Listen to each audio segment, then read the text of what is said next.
श्रोते हो नमस्कार. आजच्या कोरोना वृत्तविशेष या कार्यक्रमात आपलं स्वागत. श्रोते हो, कोविड-19 मुळे गेली 2 वर्ष संपूर्ण जगात वेगानं पसरलेल्या कोरोना विषाणूचा प्रादुर्भाव आपल्या राज्य आणि केंद्र शासनाच्या कसोशीच्या प्रयत्नांमुळे आटोक्यात आला आहे. कोरोनाची तिसरी लाटही लवकरच पूर्णपणे संपल्याचं चित्र आपल्याला दिसू शकेल. जानेवारी 2020 पासून आपल्या देशात शिरलेल्या कोरोनाविरुद्धची लढाई जनतेच्या सहकार्यामुळे आणि प्रशासनानं वेळोवेळी घेतलेल्या निर्णयांमुळे तसंच प्रशासनाच्या योग्य उपाययोजनांमुळे आपण जिंकत आलो आहोत. यात राज्याच्या आरोग्य यंत्रणेचा मोलाचा वाटा आहे. राज्यातली कोरोनाची तिसरी लाट पूर्णपणे ओसरली असून राज्याचा कोरोना रुग्ण बाधित होण्याचा दर आता 35% वरून 2.2% खाली आला असल्याची माहिती राज्याच्या आरोग्य सर्वेक्षण अधिकाऱ्यांनी नुकतीच दिली आहे. आजच्या कोरोना वृत्तविशेष या कार्यक्रमात आपल्या आरोग्य यंत्रणेमध्ये गेल्या 2 वर्षात कोविडच्या निमित्तानं झालेल्या बदलांविषयी आणि अशा संसर्गजन्य आजारांसाठी आरोग्य यंत्रणेमध्ये भविष्यात आवश्यक असलेल्या बदलांविषयी आपण बोलणार आहोत. आपल्याकडे संसर्गजन्य आजारांविषयी पुरेशी माहिती अनेक वर्षांपासून उपलब्ध आहे. राज्याची आरोग्य यंत्रणा त्यावर चोख कामही करत आली आहे. पाण्यातून आणि कीटकांपासून पसरणाऱ्या संसर्गजन्य आजारांवर आपण मात केली आहे. तसंच हवेतून पसरणाऱ्या गोवर, कांजिण्या, सार्स, इन्फ्लुएन्झा आणि अशा इतर संसर्गजन्य आजारांवरही आपल्याकडे उत्तम औषधोपचार आणि प्रतिबंधात्मक उपाययोजना उपलब्ध आहेत. पण 2 वर्षांपूर्वी आलेला कोविड-19 हा आजार मात्र आपल्याला सुरुवातीपासूनच नवनव्या गोष्टी दाखवत आणि शिकवत आला आहे. सुरुवातीला साध्या फ्ल्यूच्या तापासारखा वाटणारा आणि आपल्या सर्वांसाठीच नवीन असलेला हा कोरोना आजार तितका साधा नव्हता. आपली आरोग्य यंत्रणाही त्या दृष्टीनं सुरुवातीच्या काळात तयारीत नव्हती, सुसज्ज नव्हती. आजार पूर्ण नवीन असल्यामुळे त्याबद्दलची अपुरी माहिती आपल्याकडे होती. म्हणूनच उपचारांबद्दलची अस्पष्टताही निर्माण झाली आणि आरोग्य व्यवस्थेवरचा ताणही वाढला होता. कोविडच्या पहिल्या टप्प्यातल्या आपल्या आरोग्य यंत्रणेबद्दल माहिती देत आहेत फेडरेशन ऑफ मेडिकल असोसिएशनचे संयोजक डॉक्टर प्रशांत दौंडकर. 2 वर्षापूर्वी आपल्याकडं कोविडचा म्हणजे कोरोनाचा शिरकाव झाला. त्यावेळेला एकंदरीत फक्त महाराष्ट्रात नाही तर संपूर्ण देशात आणि जगभरात एक भीतीचं वातावरण होतं. आपली जी काही आरोग्य व्यवस्था आहे त्याचबरोबर अख्ख्या जगातील आरोग्य व्यवस्था अशी अवस्था होती की कुणीही ह्या लाटेचा सक्षमपणे प्रतिकार करायला सक्षम नव्हतं. कारण एका मर्यादित स्वरूपात शासकीय आरोग्य व्यवस्था होती. त्यामुळं नवीन येणाऱ्या कुठल्या तरी आजारासाठी आणि ते पण अॅक्यूट कंडिशन म्हणजे अत्यंत वेगानं पसरणारा हा आजार होता. त्यामुळे आपल्या आरोग्य व्यवस्थेमुळे फार मोठं आव्हान उभं राहिलं. त्यातून मग शेवटी सरकारने काही निर्णय घेतले. खाजगी वैद्यकीय व्यवस्थांना समाविष्ट करून घेतलं. सरकारने स्वतःच्या यंत्रणा सक्षम करायचा प्रयत्न केला. परंतु असं झालं की ती लाट अशा पद्धतीने वाढत गेली की सर्वच यंत्रणा कमी पडत गेला. अशा वेळेला संसर्गजन्य आजारासाठी उभी केलेली व्यवस्था म्हणजे कोविडसाठी उभी केलेली व्यवस्था पण त्याचबरोबर ऍडिशनल जे रुटीन जे पेशंट असतात आपले त्यांच्यासाठी आरोग्य व्यवस्था ह्या दोन्ही पण आपल्याला सेपरेट कराव्या लागल्या. त्यामध्ये शासनाने काही निर्णय घेतले. काही रुग्णालय सरसकट आपण कोविडसाठी घेतली गेली. काही रुग्णालय मात्र स्पेसिफिक बालरोग रुग्णालय असतील, स्त्रियांसाठी जे काय गायनॅकचे जे आहेत त्यांच्यासाठी काही सेपरेट ठेवावे लागले, कार्डियाचे सेपरेट ठेवावे लागले. अशा पद्धतीने आपण सर्वत्र प्रयत्न करत होतो. फक्त सरकारच नाही तर विविध वैद्यकीय संघटनामार्फत आपण हा समन्वय साधला होता. टास्क फोर्स स्थापन केले गेले, औषधं नवीन नवीन आणली गेली, औषधांच्या ट्रायल घ्यायला सुद्धा वेळ नव्हता अशी अवस्था आपल्याकडे होती. म्हणजे ही आपल्याकडे नव्हती तर सर्वत्रच होती. त्यामुळे हे सगळं जगभर हे चालू होतं. त्याच वेळेला मग त्या पॅरलल पॅकिंग आणल्या गेल्या आजपर्यंत त्यांचाही फार मोठ्या प्रमाणात वापर आपल्याकडे केला गेला. आयुषचा अंतर्भाव केला गेला आणि त्यामुळं आपल्याकडे काहीच नियंत्रण करता आलं. दुसरी गोष्ट अशी होती की सुरुवातीला ICMRच्या ज्या गाईडलाईन ज्या होत्या त्याच्यामुळे बरेचसे किचकट प्रोटोकॉल होते. कारण आपले जे प्रोटोकॉल आपले ड्रग ट्रायल ज्या असतात त्या 7-8 वर्ष चालतात आणि त्यानंतर ते औषध मार्केटला येतं. पण काही तातडीच्या उपाययोजना म्हणून सरकारने इमर्जन्सी बेसिसवरती काही परवानग्या दिल्या. त्यातून काही गोष्टी उभ्या राहिल्या. दुसरी गोष्ट अशी झाली की दुसरी लाट जी आपल्याकडे आली त्यावेळेला आपल्याकडे ऑक्सिजनचे प्लांटच पुरेसे उपलब्ध नाही त्या गोष्टीची जाणीव झाली. फार मोठ्या प्रमाणाच्या ऑक्सिजनचा तुटवडा देशभर निर्माण झाला, की अक्षरशः काही ठिकाणी आयात केला गेला. काही प्लांट आपण ओपन केले नवीन, जे इंडस्ट्रियल ऑक्सिजनचे प्लांट्स होते ते एका स्टेजला आपण कन्वर्ट करायला सुरुवात केली. त्या काही नियोजनामध्ये किंवा ज्या निवेदनं मांडण्यासाठी मी स्वतः अधिकाऱ्यांशी संपर्कात होतो, शासनाशी संपर्कात होतो. त्यावेळेला आम्हाला जे काही अनुभव आले ते खरंच अक्षरशः कालातीत होते. यंत्रणा चालवणं आणि यंत्र एकूण कामं करून घेणं ही गोष्ट थोडीशी त्रासदायक होती, पण तरीही आपल्या यंत्रणेनं जे काही उभं केलं किंवा जी काही मदत केली सर्वांना ती खूप चांगली होती. तातडीने निर्णय घेतले गेले. टास्क फोर्सच्या मदतीनं खूप मोठ्या प्रमाणात कामं झाली.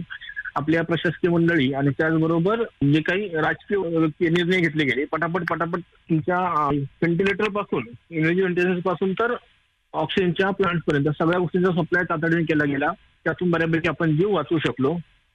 कम्पेअर टू भारतात त्या मानानं हानी कमी झाली. जे काही युरोपमध्ये गोंधळ झाला त्याच्या तुलनेत भारतात अवस्था बऱ्यापैकी चांगली होती. दुसरी गोष्ट अशी होती की आता जी काही शासकीय यंत्र आपण उभी केली किंवा काही कोविड सेंटर्स उभे केले गेले, जम्बो सेंटर्स उभे केले, पुण्यासारख्या ठिकाणी फार मोठ्या जम्बो सेंटर्स उभे राहिले, मुंबईत मोठे मोठे जम्बो सेंटर्स उभे केले, हे आता लगेच डिस्ट्रॉय करू नये, कारण पुढची लाट कधी येऊ शकते. त्यामुळे ती तयारी आता शासकीय यंत्रणेनं करणे गरजेचे आहे. जे काही वैद्यकीय क्षेत्रातले नवीन विद्यार्थी जो काम करत होते त्यांना सुद्धा कंटिन्यू करावं, अशा काही एक अपेक्षा आहेत.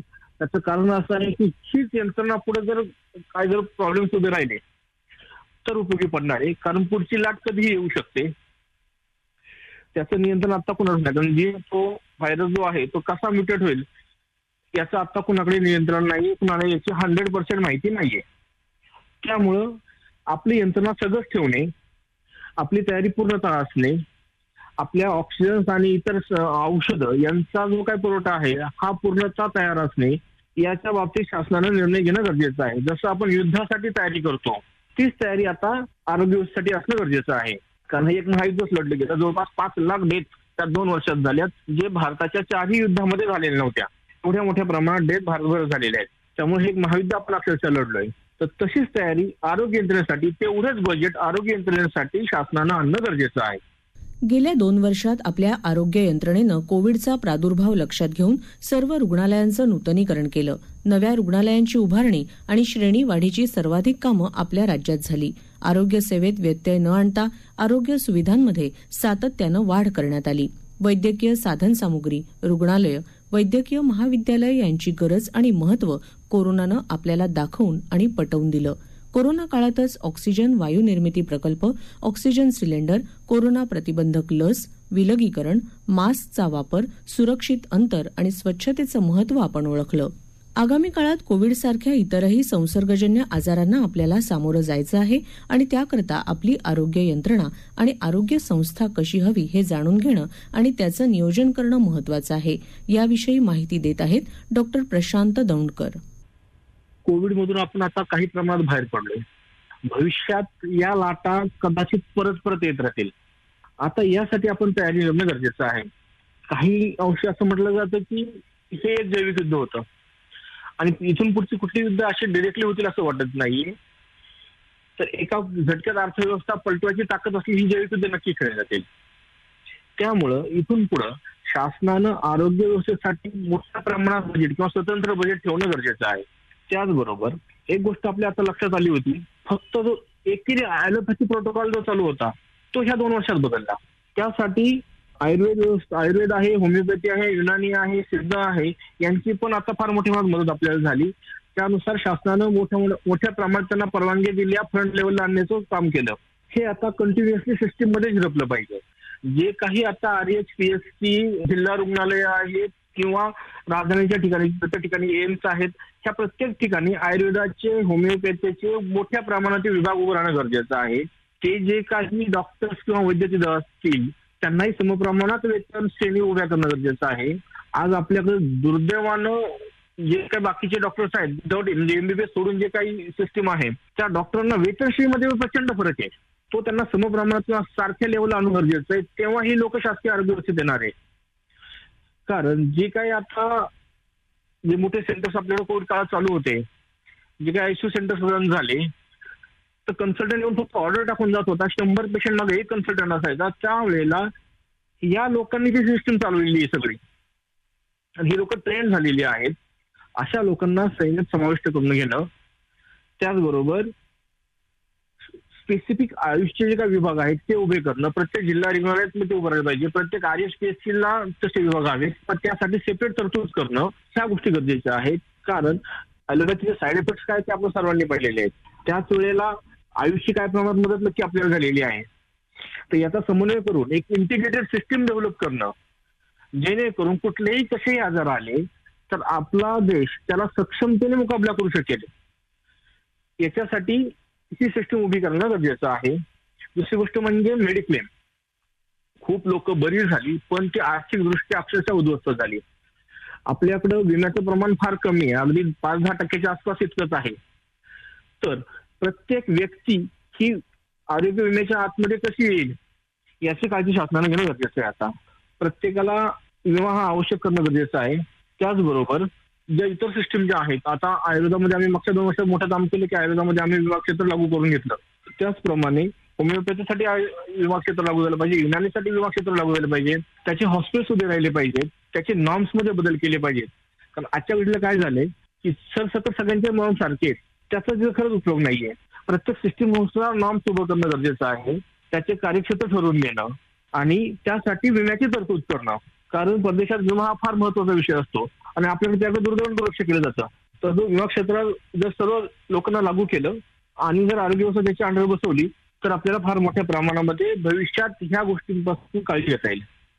आगामी काळातही आपली आरोग्य यंत्रणा आपलं काम चोख पार पाडेल यात काही शंकाच नाही. पण आपण सर्वांनीही कोविड प्रतिबंधक लसीच्या आवश्यक त्या सर्व मात्रा वेळेत घेतल्या पाहिजेत.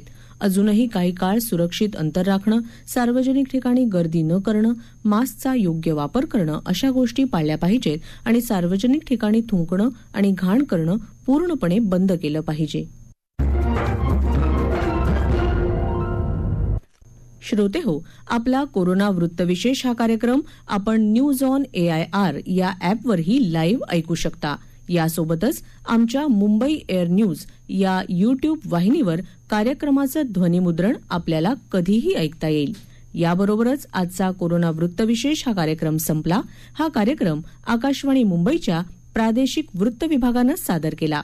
सादरकर्त्या भावना गोखले, निर्मिती सहाय्य विवेक वानखडे, लेखन आणि समन्वय राजेंद्र लेले आणि चंद्रकांत शिरसाट, निवेदन भक्ती सोनटक्के.